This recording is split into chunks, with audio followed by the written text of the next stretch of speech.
அரசு பள்ளியிலே படிக்கிற கிராமப்புற மாணவர்களை ஊக்குவிப்பதற்காக ஒரு திட்டம் கொண்டு வந்தோம். நான் அரசு பள்ளியில் படிச்சுவேன்.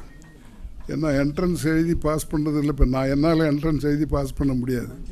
அது மாதிரி நிறைய பேர் இருக்காங்க. அவங்களும் விஐடிக்குள்ளே வரணுன்றதுக்காக தான் அந்த திட்டம் கொண்டு வந்தோம்.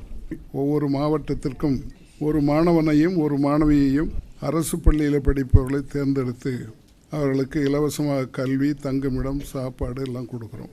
அந்த 4 வருஷமும் படித்து முடித்து அவர்களுக்கு வேலையும் வாங்கி கொடுக்குறோம். அதுதான் நான் எம்பி, எம்எல்ஏ, மந்திரியாக இருந்தெல்லாம் செய்ய முடியாது. இப்போ என்னால் செய்ய முடியுது. வருஷத்துக்கு ஒரு 8000 to 10,000 பேருக்கு வேலை வாங்க முடியுது. இதை முதல் மந்திரியாக இருந்தால் கூட பண்ண முடியுமான்னு தெரியாது. அந்த பெண்ணோ பையனோ இங்கே சேரும் பொழுது அவங்க அப்பாவினுடைய மாத வருமானம் 5,000 to 10,000 ரூபா தான். படிப்பில் சேர்ந்து 4 வருஷத்தை முடித்து வேலைக்கு போகும்போது 1 லட்சம் வரை சம்பாதிக்கிறார்.